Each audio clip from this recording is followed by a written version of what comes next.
Hey, Jamie, we've got a new sponsor. Oh, yeah. Is it Wacom? No, wait. Wacom. No, Wacom. No, it's Wacom. Oh. Pronounced wa, like the Japanese word for harmony, and come for computer.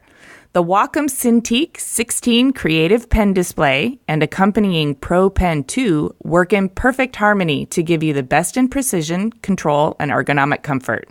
For more information, head to Wacom.com. That's WACOM.com. Wacom. I grew up reading comic books, and so I feel like I'm perfect for this job because I understand now how important it is that the fans recognize the costume, that they know that that is this character. Hi, everyone. I'm Jamie Derringer. I'm Amy Devers, and this is Clever. And today we're talking to Gina DeDomenico Flanagan. She's a costume concept artist. What is that, you ask? We did too. We love it when we find out about creative people working in corners of the industry that we didn't really know existed. And we love sharing these stories with you because representation is everything. Jamie and I firmly believe that creativity is future-proof. Imagination and the skills to make something from nothing will never be automated or algorithmed. So to answer the question, a costume concept artist works with a costume designer to develop the illustrations and visuals that communicate the costume concepts for characters in movies, TV, and theater productions. This means deep character analysis, wild imagination, and the resilience required to work in the turbulent entertainment business. Gina studied fashion design and illustration at Parsons and now also teaches at UCLA. As for how she found her way into this line of work, well, we'll let her explain. So let's talk to Gina.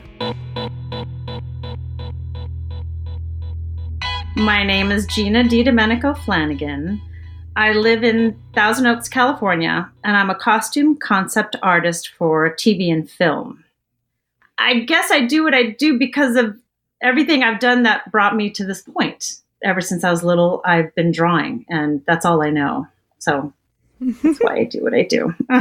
Well, I'm glad you mentioned being little because we're going to start at the beginning.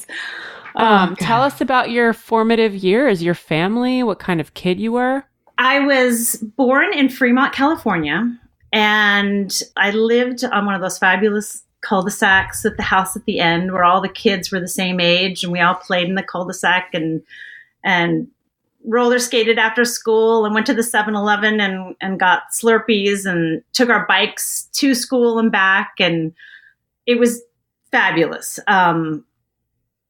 I did that until I was 10 years old, and my father was the president of Ghirardelli Chocolate. And so until I was 10, I had this great cul-de-sac, middle America experience, public school, and my dad was Willy Wonka, which kind of, I guess, pulled me a little bit out of the middle America experience. But I think it was because we had just a charming little house, and it was great. Unlimited chocolate? Like unlimited supply of chocolate? All I knew was that when it was time for the class to have a party, that my dad would deliver huge baskets of chocolate bars.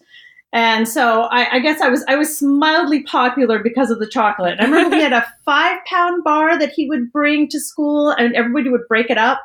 Just those. Remember that? Do you guys know Ghirardelli Chocolate? Uh-huh. I mean, do you know the big, huge 5-pound bar? I mean, do you know? I think I've seen it before. It's massive. It's just this big chunk of chocolate and magical to children. So it was fun. It was fun. How big is it? Are we talking like as big as a pizza or bigger? Bigger and thicker. Oh. Yeah, really big, like a big frame. It was big. So it was exciting, especially as a kid. Like a cinder block big? It's like, it was 2 inches thick and, 12 by 17, something. It's like a birthday cake. Yeah, and I don't know if they still sell them. I'm not sure, but it was. But let me dig into that a little bit, because if your dad was the president, that also means he was probably a suit, right? And are we talking the 70s? I was born in 63, so 63 to 73. Okay. Were the 10 years we lived in Fremont. I had that picture perfect childhood where my dad was a suit. He went to work every day, and my mom volunteered and entertained all of my father's guests. And it was like a TV show. It was perfect. And then what happened? You sort of left us with a cliffhanger. Then when I was 10, my dad got tired of working for Ghirardelli and decided he was going to start his own company. And he moved us to the big island of Hawaii. And he bought a macadamia nut company. And we were moved to an incredibly remote area of the big island called Honokaa. And we had this house on this hill, and my dad was the president of Hawaiian Holiday Macadamia Nut Company. He bought this company, and he used the Ghirardelli chocolate for 10 years. Then I lived in Hawaii, and that was a complete about face, because I drove to school. School was an hour away, and we lived in the middle of a rainy area, 2 hours to the nearest town where all my friends were. But I got to tell you, it was so different and so much fun. Absolutely so much fun to live in Hawaii. What a transition, because you had this social life on a cul-de-sac that transformed into this, natural wonderland. Hawaii's like completely different than a cul-de-sac in terms of natural beauty and, the universe operating in full force all around you. But socially isolating, it sounds like. Or did you make friends with the animals? Okay, so when we moved there, I think I must have been lonely because my parents bought me a horse. And I would come home from school every day, and I would get on my horse, and I'd leave until dark. And I'd travel around, I'd visit people, and I'd go down to the factory, and I'd go into town a little bit. And we lived in the middle of cane fields. So I'd be all through the back of the cane fields looking for like new adventures. And I think about it now, and I think about when I was in Fremont and we got on, into our roller skates and took off after school. And when I took off on my horse, and how we were completely detached.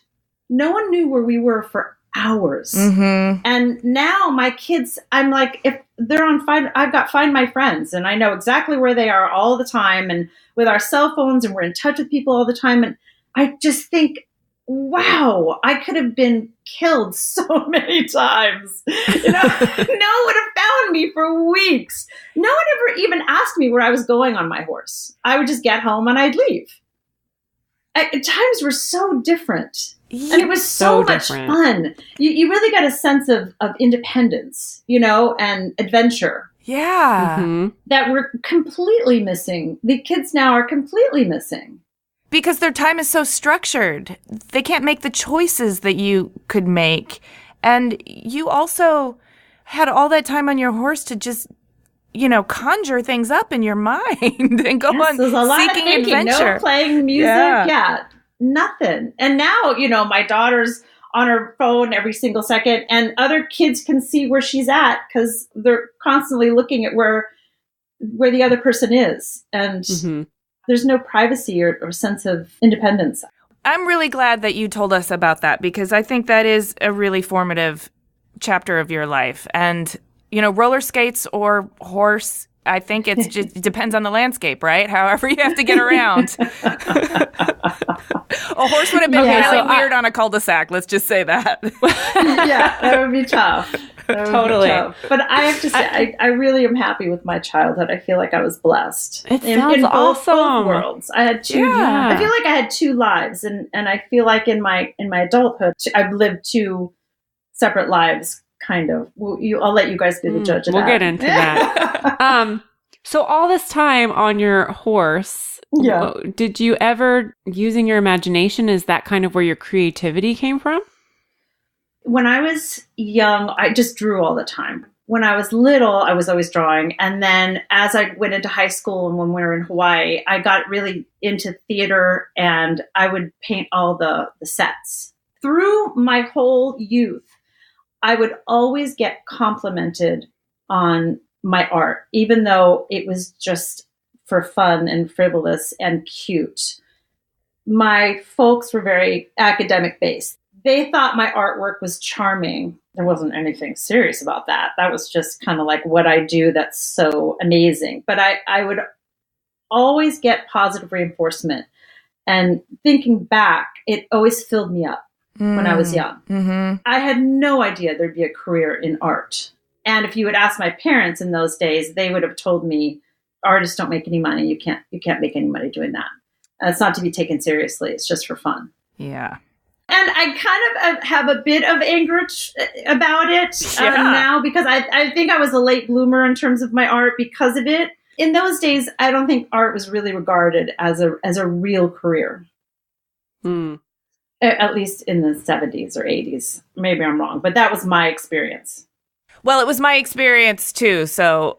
Right now, it's still a struggle to convince parents that you could be an artist and be financially, secure. Stable. Mm-hmm. Mm-hmm. I think now with digital art, I think digital art has changed the face of the business because we can work from anywhere. I mean, I could live in France as long as my career was solid. I could probably have a full career from there or here. But I think with digital art now, we have a lot more opportunity to have a career. Well, before we get deep into the career in the digital arts, let's talk about the college years, because already we've been to Fremont and to Hawaii, and now we got to get to New York City because you studied fashion design and illustration at Parsons. Yeah, but it's embarrassing. Well, maybe not, because we all have our path, right? And sometimes there's a big, wide curve around to where we finally get to. So I was in the theater a lot in high school. So I thought I wanted to be an actress. I got into SMU in Dallas, Texas, and they had a really good acting school. And so I went there because I was not terribly good academically. And it hurt me a lot that I wasn't great academically, because my brother was all honors, had a 4.0, went to Stanford, and here I come, I draw and I get like B's and C's in school. So I was not my parents. I didn't make them too terribly proud at that point, because they, like I said, they really responded to academics. Yep. So I went to SMU, and after a couple years, I realized that acting was not what I wanted to do. And I decided I wanted to see if I was an artist, and because it was the only other thing that I felt that I had connection to. And so I went to the Academy of Art College in San Francisco, and that school was fabulous. I took every class I could get my hands on, and so I did graphic design and fashion illustration, product design, packaging. I took every class I could to see if I felt any kind of connection. And after, I was right when I was about to graduate, and I did really well and I felt really good. So we're in year now, I think 4 of college, or 5. Frank Rizzo at Parsons saw my work and sat with me and said, okay, why don't you come to New York and be a fashion designer who can illustrate, which would secure, a great career. And I said, okay, because I was obsessed with, Parsons. You don't get asked to go to Parsons and say no. So, and I had learned a lot about Parsons by that time. And so I started basically over again. So by the time I graduated from Parsons, I had been in school for 7 years, and my mom says I could have been a doctor. She still says I could have been a doctor, but I guess I could have been a doctor, but instead I'm an artist. You couldn't have been a doctor. Listen to you. I know. But I could have at least gone through the beginning of medical school, right? My mom and your mom could get together and talk about so much. I took forever to get to school because I was figuring out my path like you. You were too. I was dissuaded from pursuing something that wasn't secure and logical. So in trying to incorporate their advice and my natural proclivities and my yearnings, it just took longer to get there. Yeah. Yeah. Well, of course, I want to know your story. I would love to hear. Well, I think there's probably some real similarities, because I also went to New York City and studied fashion, but I studied the business side because I was trying to do that. Business seemed more practical, and it seemed like a way to appease my parents. Like I was using my creativity in a really practical, employable way. Mm-hmm. But I loved being in New York City, and I got good grades at FIT. I just didn't feel at home in fashion. The fashion world wasn't for me. And then I took several years finding my way to a serious art degree. And I ended up getting an MFA from RISD in furniture design. Wow. But in the amount of time it took me to do all that education, my mom was just pulling her hair out with like, what the fuck is this kid doing? Right. And I think partially it's their fault. If they had promoted our artistic qualities, if they had been proud of them, we would have found our way probably way sooner, but we would have missed all that education in between. I truly believe that everything I learned, even though I was wayward for a while, I was taking this long arc to get where I am. Everything I learned made me better at what I do now. I wholeheartedly agree. So it took me a while to get there. I used to, bemoan my parents not supporting my creativity. And now I'm like, actually, that made me tougher and stronger. And so thank you in a weird way. Thank you. Yeah, in a weird way. But don't say it to them. So you went to Parsons and you got yourself into the fashion world. So I graduated. I did really well at Parsons. I was super happy there.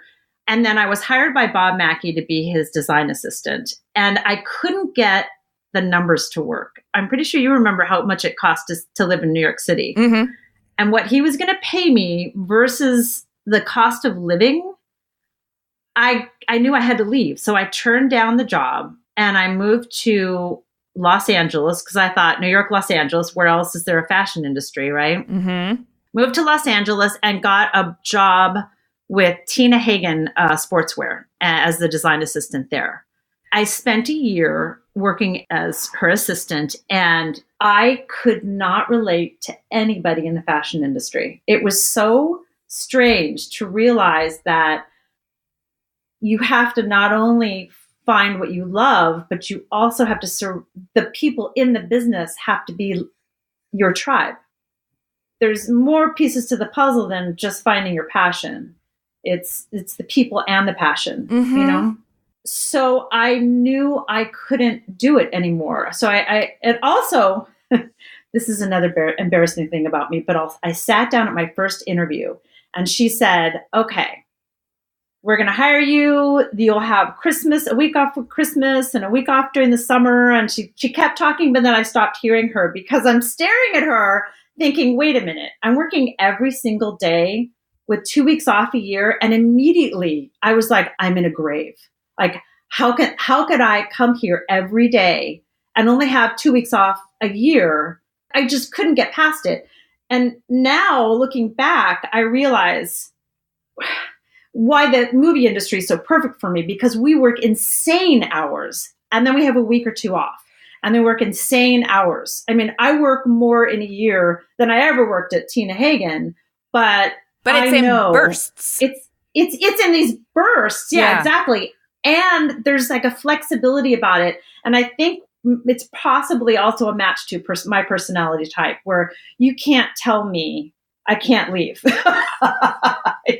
You can't tell me when I'm going to have a vacation. I'm going to get on my horse and get out of here. I got the roller skates right here at my horse. I don't know how people do it. Honestly, I don't know how they do it. It's like, oh, I'm taking my vacation time now. It's like, wait. Well, what? You're talking to two people, Jamie and myself, but Jamie couldn't do it either. Like working for the man just felt like too restrictive. And I think you're like this too, but I needed to understand the system. I needed to know how things worked at the core level so I could tinker with it and make it the way I needed it to be or make it better. Or Jamie too. I just couldn't get along with any of my bosses and just realized that I'm a better boss to myself. Oh, that's funny. Why do you think you couldn't get along with your bosses? Were they asking you to do something you didn't believe in, or? No, I'm just my own. I don't know. I'm just like my own. I work harder and better for myself when I set my own goals, my own schedule, and my own path. Mm-hmm.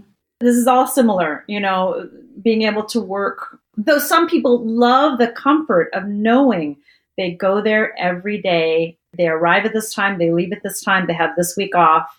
And don't get me wrong, I am totally jealous of their steady paycheck. And I am totally jealous of their benefits and their security. And I wish I could live by that kind of routine. I honestly, I can feel a part of me craving it, but just not having, I just don't have it in my DNA to do that.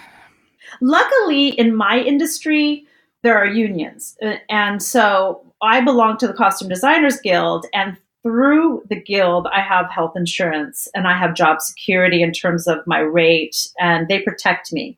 So as an artist, it's kind of like the best of both worlds. I'm an artist, and yet I have all this solid ground, like health insurance, through this union. You can't really work unless you're part of the union, either the Art Directors Guild or the Costume Designers Guild, or it's kind of perfect storm. It's because I'm not like painting and doing what I want and making my own hours, but then I have, no security or no pension or none of that. I have all that. So I feel lucky. We'll be right back after this quick break. Digital product designers spend a frustrating amount of time searching for files, consolidating feedback from multiple sources, and never really knowing what changes have been incorporated and approved. That's why Josh Brewer, former principal designer at Twitter, founded Abstract. Like GitHub for designers, Abstract is your team's version-controlled source of truth for better design workflow. Companies like Intuit, Zappos, MailChimp, and thousands of others across 75 countries rely on Abstract to improve their design workflow. With Abstract, you can version design files, present work, request reviews, collect feedback, and give developers direct access to specs, all from one place. Sign your team up for a free 30-day trial today at www.goabstract.com. And Abstract's also offering a chance to win a $500 credit to their business plan. Just tweet at GoAbstract and mention you heard about it on Clever to be entered to win. I am really interested in the idea of a costume concept artist.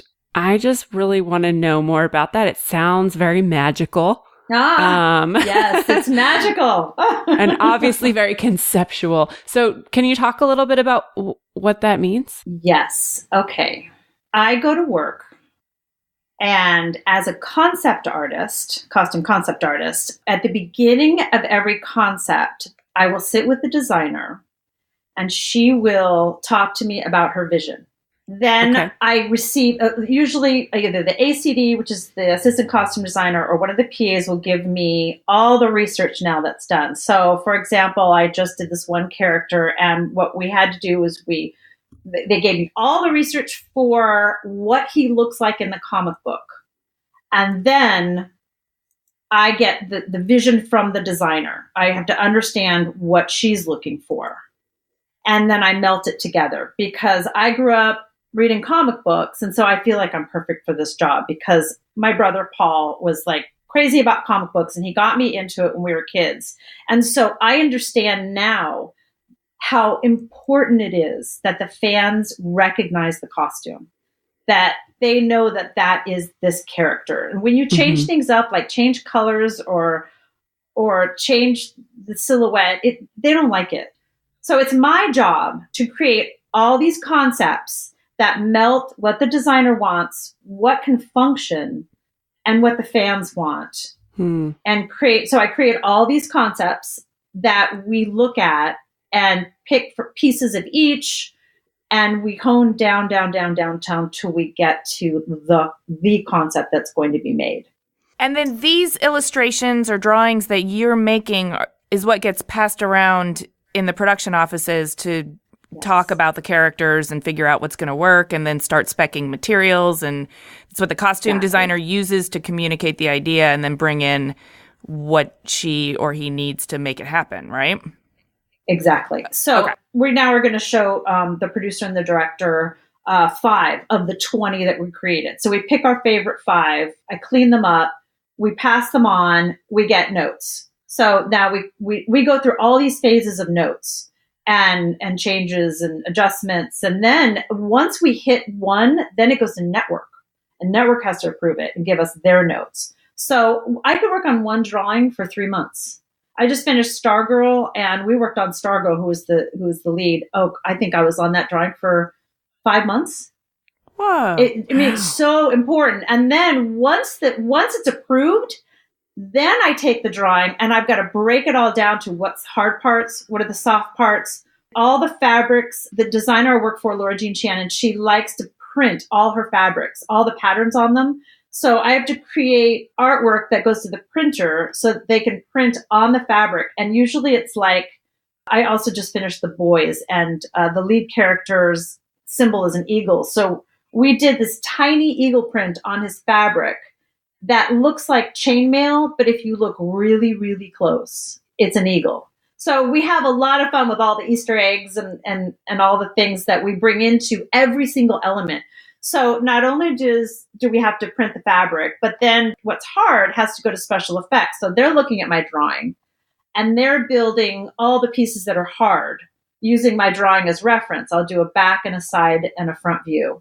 And then it'll go to the soft parts. And so there's soft, there's hard, there's special effects. Then people have to, for example, like the mask has to be built in ZBrush and then printed, 3D printed. So it's like a 3D program where it's like you're working with clay, but they're working in a 3D digitally. And then from there, they can print it on a 3D printer. It's amazing. It's amazing what one costume takes when it's done right. And this is for television. For movies, it's the quality that Laura Jean's putting out is incredibly high. So they're done beautifully. Yeah. I mean, it must be very exciting for you to be using drawing, the thing you've loved to do your whole life, as your main form of livelihood, but also your background in fashion, your understanding of garment construction, all of that, your sense of adventure, your graphic novels, like all of that seems like it's rolling up into this sort of wonderful composite, and you found your way to kind of the perfect career for you, which I love it. It's a heroic journey. It's crazy. Yeah. In Parsons, they made us sew clothes, and I 3 years of sewing and I wanted to die. But now I know exactly. I know every name for every sleeve. I know exactly what kind of seams have to be. So when I'm creating the concepts, I'm also figuring out all the seaming, and I can do flats and I can do everything. And so one really fun thing is the actors come in, and in the preliminary fittings, we have them in these bodysuits. And I have to draw on them all the seam lines that I created in the concept. Mm-hmm. So I have to mark them everywhere. And so Are you Sharpieing up naked fun. Bodies? Well, no, they're in a bodysuit. And I was like, I'm so sorry. I have to touch you everywhere. And luckily they're so padded. They're like, it's fine. I don't feel it. It's fine. I don't feel it, because they have muscles padded, None of them are as muscly as we need them to be. It's hysterical. I'm drawing on all these actors, in their bodysuits, and it's just super fun. It's really fun.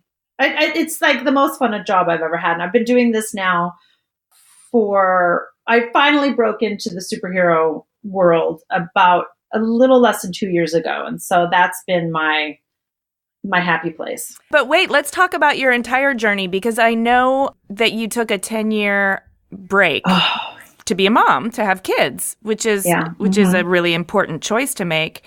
But I also know that, leaving an industry and re-emerging or trying to come back into it is really tough. So what can you talk about in terms of that whole chapter? So I had 3 daughters, and I worked a little bit after my first daughter was born, but by the time I had my second daughter, it was very difficult to work. So I was, when I left, at the top of my game. I was a working illustrator full-time, movie to movie to movie, all A-list movies. Can you give us a sense of what year this was-ish? 1999, I left. 99. Okay, so sort of 2000. Before the digital revolution. Oh, yes. I remember I was working for Ruth Carter, and she said, who's just won the Academy Award. Yes. Amazing. For Black Panther. She said to me, you need, this is before I left, she goes, you need to really look at this computer thing. And I went over to where she was working, and I'm looking at it, and I'm thinking, no way. And she's like, you got to think about it. And it was so archaic then. And I was like, no way. And I was also on Star Trek. I illustrated one of the Star Trek movies and First Contact. And I was in the production office there, and they had a computer set up, and I'm looking at it, and the guy's showing me like what's good about it and what's flawed about it. And it just seemed so flawed at that time. I just discounted it. It's so dumb. So I left the industry because I realized you really can't do two things well. They're both going to suffer, or one of them is going to suffer. And I chose to have 3 children. So, I really wanted to be a good mom. So I stayed with the kids until I got a divorce. And when I got a divorce, I knew I had to go back into the industry. I had to start working. I was unlucky in terms of I did not get child support or alimony. And so I was very desperate to rebuild my career very quickly. And I reemerged, and all the players were basically gone that were there when I had been there before. And they were all young men and computers. And I was stunned, to say the least.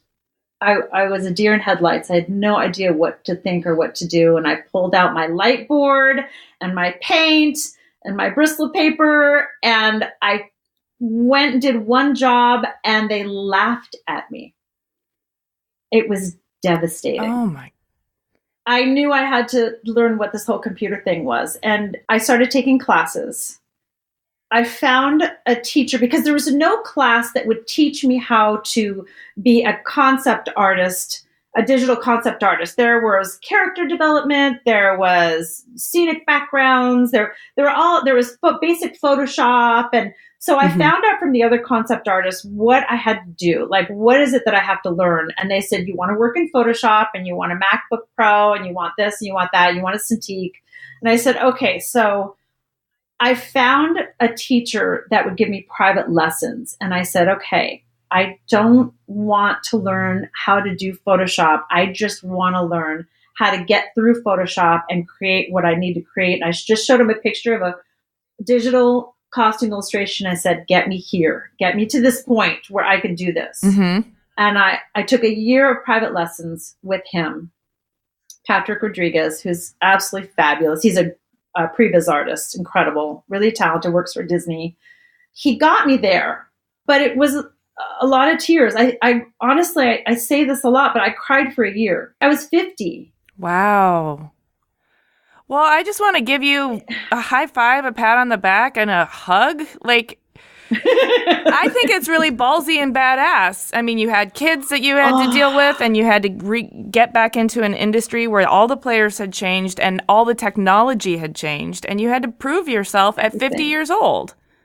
It was terrible. I was so scared. It was rough.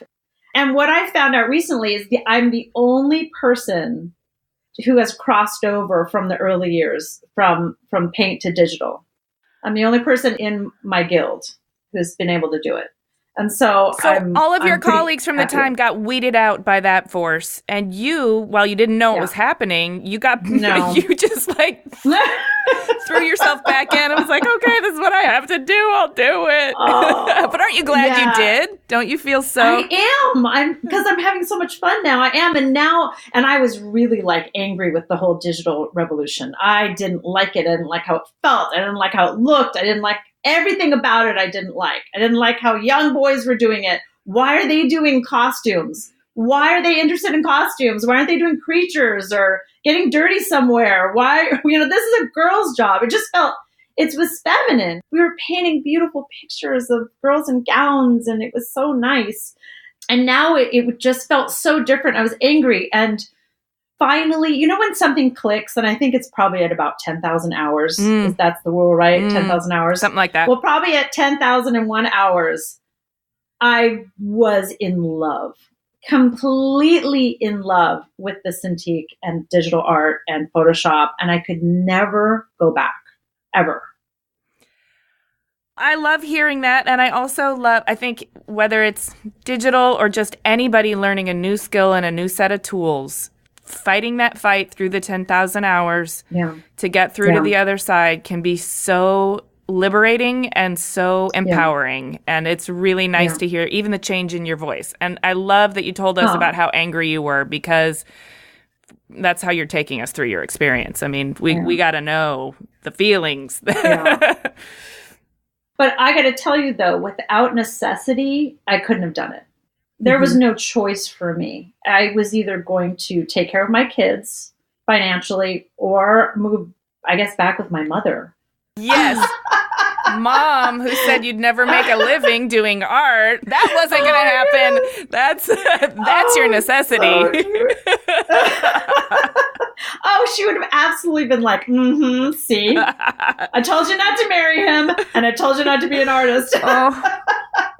Yeah, it was a wild ride, and now all the boys are my best friends, and we do social things together, and I've forgotten that I'm way older than them, and they've forgotten somehow.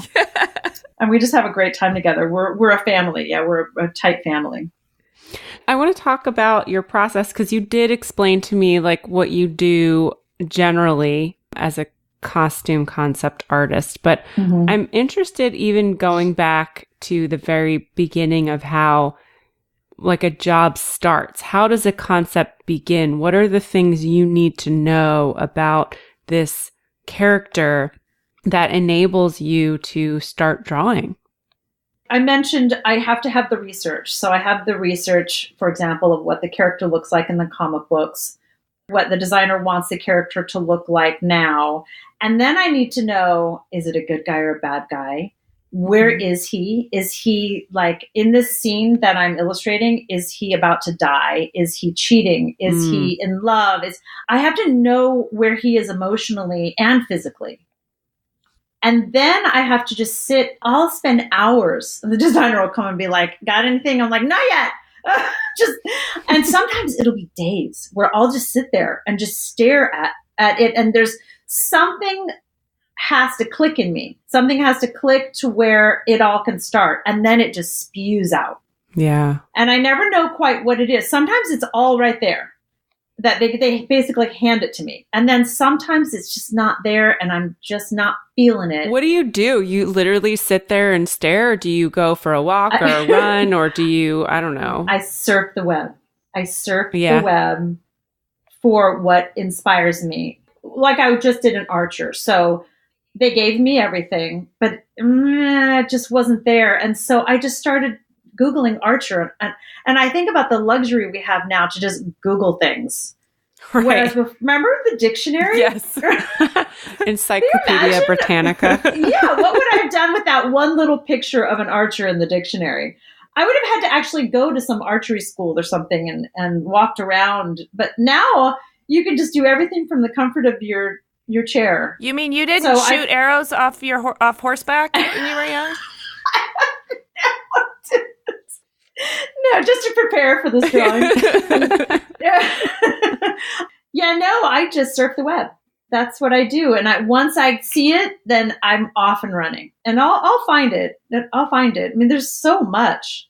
Just to get kind of even a little bit more granular with that, have you worked with yourself to know, like, that process of going down rabbit holes in the web can be fruitful or frustrating, but when you get good at it, you kind of like, you pull threads and you know which direction you're going and you know you're onto something.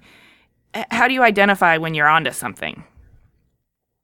You never know. I just keep Googling words that, well, maybe that word will get me to this word. And then, I always hit more. It's like, I'll put archery bracers and then I'll see one bracer that I really like. And then I'll click more. So I just keep following this rabbit hole. Okay. And I just keep going and going and going. And if that gets me nowhere, I start doing weird words. And then I ask the other concept artists, if you guys are looking for great, backgrounds, what do you look up? And this one concept artist said, look up wet cement. I'm like, what? Wet cement? Oh my goodness, wet cement. It's the greatest backgrounds. Got it. Because the light and the reflection. And so you have to like kind of find your way, in terms of everything that you need. Unfortunately, which is kind of funny, is there's so much porn on my computer. I think if the cops came, they would take me away because every time because I always have to do bodies and bodies in motion. So I'll Google something like man without shirt, or I was Googling this morning, I'm trying to get an image of the back of a pair of pants. So the butt of a man, like man turned around, straight to porn. It just always goes right to porn. I think, what do my kids see when they Google, a good restaurant? It just goes to porn. It's like everything I do, like, it ends up in porn, which is disturbing. It's very disturbing because sometimes I have to take a moment and be like, okay, I can't believe I just saw that. Okay, no more Googling a man without shirt. Like, what? Yeah. It's crazy. It's funny. Yeah, so I'm always all over the place in terms of doing my research. I never know where I'm going, but I always seem to get there. Are you always working with a character that's based in a comic, or are you ever just coming up with something that somebody else dreamed up in their mind and there's no actual reference? Not yet. Always references. Even for movies, the characters are built. Mm-hmm. They exist. So I've done a lot of movies, and like Malcolm X, I illustrated Malcolm X. He exists. They're always based in some sort of story, or there's a script. So no, I've never created anybody out of nothing. And that terrifies me. You created 3 daughters out of... Well, that's true. Yeah. There you go. I did. Okay, so you also teach at UCLA. Yes. That must be, I've taught just a little bit, but it's a very challenging, but also super fun and rewarding way to interact with youthful creativity and fresh ideas. Is that your experience too? Or tell us about your teaching life. That first year when I came back into my career, I knew nobody knew I was back. And so I knew I had to do everything possible to be visible. So I was asked to teach at UCLA. A lot of us concept artists, it was an email that went out, and I responded immediately. And what I wanted to do was say no, and I wanted to pretend I didn't get the email. But instead, I responded immediately and said, yes, absolutely. I'd love to teach. And I went in and they talked to me and they checked on my history and my schooling, and Parsons passed mustered. And so I started teaching at UCLA. And what I taught in the beginning was life drawing, and I turned it into a character life drawing. It's not just about line quality and values. It's about who are we drawing and what mood are we going to affect here in this drawing? What are we saying in this drawing? Because if you're going to be a concept artist, you have to not only have the drawing talk about what the clothes are exactly, and so that the workroom can read it, but also is a whole character in there. The way the eyes are looking, the way they're standing, even the line quality, if it's heavy or light, it creates mood. So I started teaching that. And when I said yes, and I started preparing to teach, I thought, I have no memory at all about why I do what I do. So I had to learn how to teach. I went in and looked up a whole bunch of drawing classes and researched how to teach illustration, and it all started flooding back to me. So what I loved about the fact that I teach now is that it keeps me on my toes. I have to remember why values are so important, why line quality is important, why do we do what we do, what's a plumb line, and all of that. So it made me remember, which made me a better artist. I really appreciate that part of teaching. And then I met the students and fell in love with them. You create bonds, and now a lot of them work in my office. So, I forge bonds with some of them every year and bring them in. And I just love being around them, being around all their energy, the way they think. They keep you young. You have to stay young as we get older, especially if we want to be vibrant in our career. We have to be around young people because they always know what's going on. They always know the next thing. And as much as we want to believe that we do, we don't. We don't.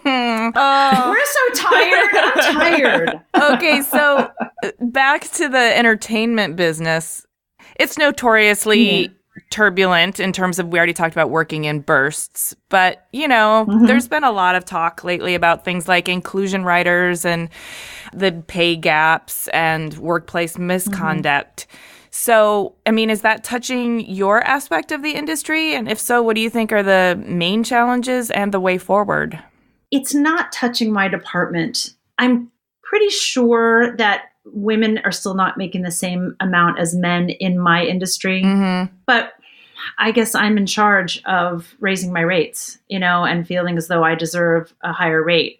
What I need to do, though, is continually educate myself, because the digital world changes weekly and becomes more advanced weekly. And so if I want to compete, I have to take class all the time.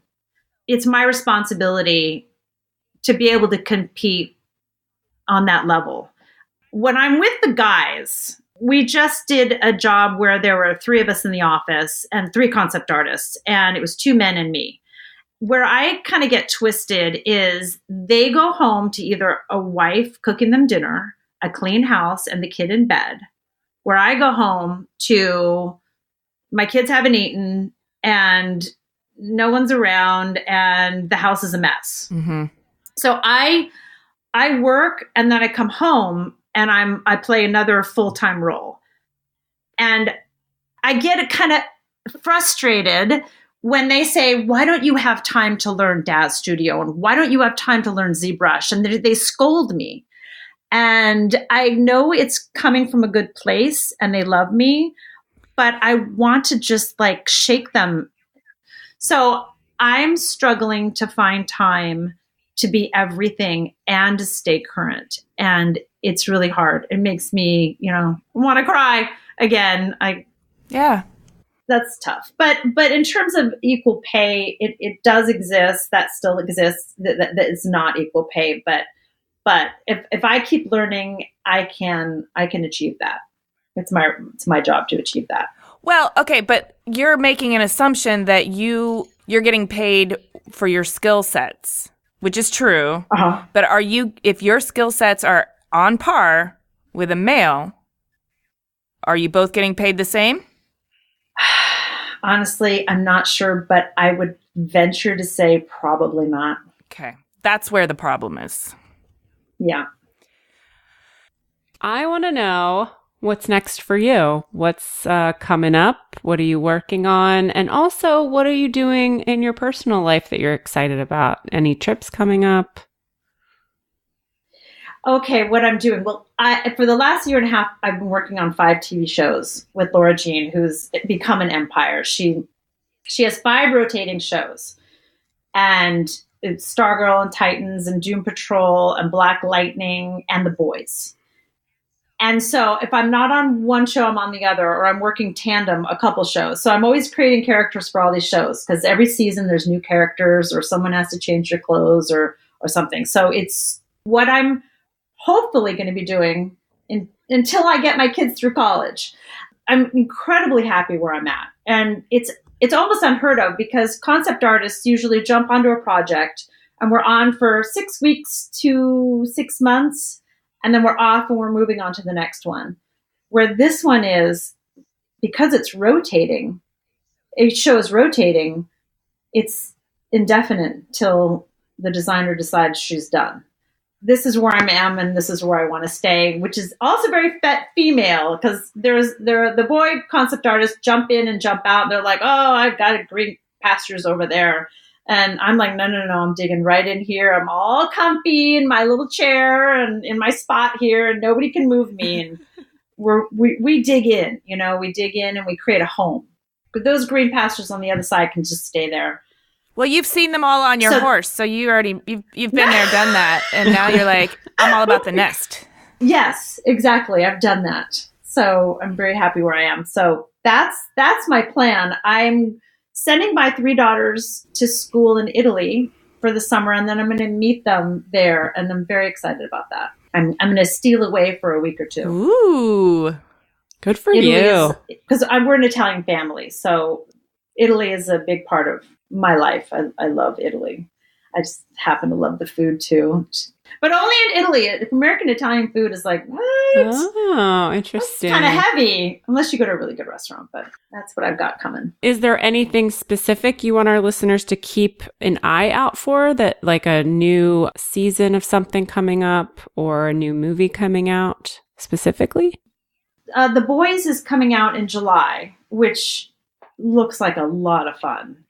And Stargirl is coming out at the beginning of the year in January, I think. Great. And that also looks like it's going to be pretty fabulous. So those are my 2 projects that I'm working on that are about to air. Awesome. I'm really glad you told us about your process, because I feel like I watch a ton of these kinds of movies, and I always look at the costumes and I think that they're really awesome and well done. And I always wonder, like, is it CGI? Is it really a real costume? I don't know. And then now I feel like I'm going to be looking at every square inch of every single costume and being like more appreciative of all the time that is spent. So thank you so much for sharing that.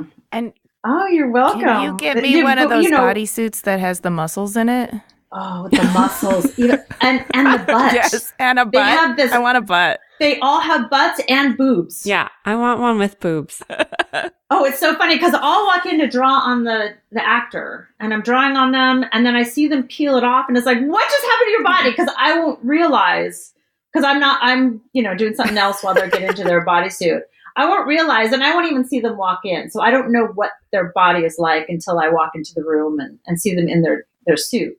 And there was this one girl, I thought, wow, she's got a great figure. And because she was perfectly proportioned, and she got out of the bodysuit, and I looked at the designer, I was like, good job. Oh my goodness. She gave her like boobs and a butt, and perfect, just perfect, a little bit of thigh, and she created her body. She just morphed it into something amazing where the girls never had to work out. So it's fun. Yeah. I'm having lots of feelings about that. Mixed emotions. Like how fun. Unfortunately, how fun it would be to zip one on just for a day and try out a perfect body, but then also how that's just perpetuating our distorted version of beauty and what's real. But anyway, we're not going to get into that now. No, but these are superheroes. So that's true. These are superheroes. Yeah, so it's not reality anyway, Amy. No, and they have to have the balanced, perfect muscles, and they have to have right, because they came from a cartoon, from a drawing. Yeah, right. Exactly, and you have to honor the fans. So, yes, I do hope though that comic books and characters will eventually start being more inclusive, so that, and I think the industry is getting there. Anyway, I would love to direct our listeners somewhere so they could follow your work. Is there any other way to follow you? Do you have a website or Instagram or anything? I have an Instagram, illustrated by Gina. I never have time to post, so my daughter does it for me, which is I have hired my daughter to be my social media manager. So she posts for me. So that's a way to follow me. Excellent. Well, and people can see your work in lots of movies too. So. Yeah. Well, this has been super fun. Thank you so much. Thanks, guys. It's been lovely. I really appreciate it. Love talking to you guys. Hey, thanks for listening, everybody. To see images of Gina's work and read the show notes, click the link in the details of this episode on your podcast app, or go to cleverpodcast.com, where you can also sign up for our newsletter. Subscribe to Clever on Apple Podcasts, Spotify, or wherever you get your podcasts. And if you would, please do us a favor, rate and review. It really does help other listeners find us. We also love to chat with you on Twitter, Instagram, and Facebook. You can find us at Clever Podcast. Clever is created, produced, and hosted by us, Amy Devers and Jamie Derringer, aka 2VDE Media, with editing by Rich Struffolino and music by L1011. Clever is proudly distributed by Design Milk.